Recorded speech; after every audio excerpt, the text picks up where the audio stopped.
Hey, what's going on YouTube? The Bearded Baron here, bringing you guys another tutorial video. Now today's video is a highly requested video from not only my viewers on Twitch, but also on my YouTube content. So I figured I'd take the time here to explain to you guys how I got started streaming, a few tips and tricks that I found along the way, and just overall 5 different things that you can do when starting streaming to make your life a whole lot easier. But without further ado, let's get into the video.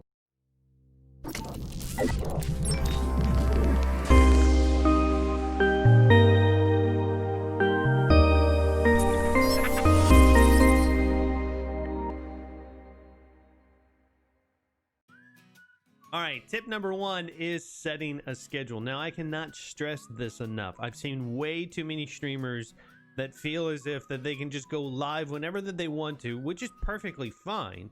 For as far as growing a channel, when you start just going live whenever that you want to without having a set schedule, nobody knows when to come back. You've done that hard work of maybe getting new followers during that one particular stream.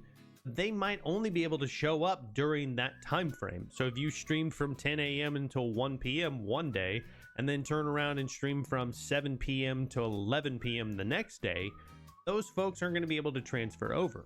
If you set a schedule, even if it's for one day a week, as long as you're consistent, people will know to start coming back, and you're going to be able to grow more concurrent viewers because people are going to know when to be able to show up. Tip number 2 is network. This is almost, if not more important than setting a schedule. But networking is a huge part of streaming, whether you're on Mixer, on Twitch, on YouTube, on Instagram, on whatever. Networking is your key to success. I've seen a lot of streamers, they get rated, right? They get rated, they say, wow, thank you so much. And then they never bothered to show up to that streamer's channel ever again. That is the wrong way to do it. That other streamer has reached out, has shared their community with your community. Take that opportunity to go back into that person's channel, talk with them, build a relationship with them, build a collaboration. Rising tide raises all ships. So the more people that you can reach out to, that you can build a relationship with and be able to grow with, you're also going to see your numbers grow as well. If you think that you're going to be able to do this on your own, I hate to break it to you, it's not going to happen. Networking is going to help you to succeed. Tip number 3 here is pretty obvious, but get yourself some decent hardware.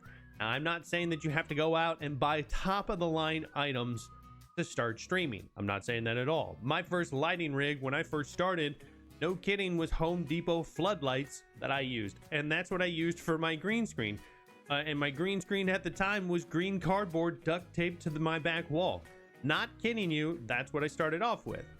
You can grow from there. Now I have my own lighting rig setups. I actually have, a green screen behind me.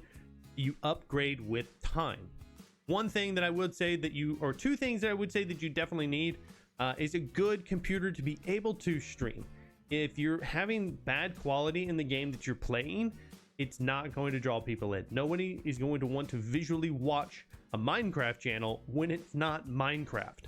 Another thing as well is get yourself a decent microphone. Now, there are a lot of great options out there.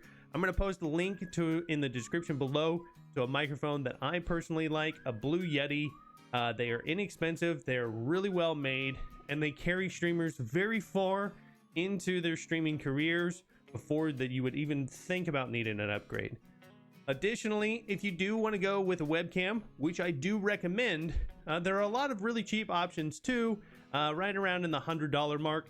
But if you can't afford it, don't worry about it. Build up over time. But a decent computer and a decent microphone is going to get you a long way. All right, tip number 4 is interact with your viewers. Now, I can already hear a lot of you guys saying, well, I don't have any viewers. How am I supposed to interact with them? Here's how you do it. Nobody wants to go into a channel and see the streamer not talking to anybody, not saying a word, not interacting with chat. Nobody wants to see it. If I wanted to play a video game by myself alone in my room, I would just do that. I don't need to watch somebody else do it. Here's what you do instead. A lot of times, especially if there's a lull in chat or no chat at all, try talking to yourself. Talk out what you're thinking in your head. A lot of times by doing that, you'll start to engage in questions. People will start to ask questions and you can answer them. Another thing as well is just because you don't have people that are currently talking, make sure that you're checking your chat window at the same time while you're streaming. You're going to get a very short opportunity for when somebody new pops into the channel, they say hello, you've got a very limited time to be able to interact with that person. So being able to watch that chat and understand, hey, they're saying something, I need to respond, help you to get a viewer much faster than if you were to accidentally ignore them, check channel, check your chat 5-10 minutes later, and oh well, the opportunity is missed. All right, and tip number 5 is don't play an oversaturated game. Don't stream an oversaturated game. What I mean by that is that if you're on Twitch, anything within the top 2 rows, I would just ignore it. Those channels are completely oversaturated. You have thousands upon thousands of streamers that are all trying to stream it. They're all trying to make a name for themselves. And for somebody who's starting off, it's going to be way harder for you to be able to gain a following on your own trying to stream in one of those things. What I recommend is that if you scroll down to the 3rd and 4th rows, these right here, generally speaking, have a pretty good cult following. They have much less streamers in them, so that way you can get that more exposure. Once you've got exposure, once you have a following, you can move on to different games. But at the same time, you need that following in order to be able to stand out in those more oversaturated games like we have up here.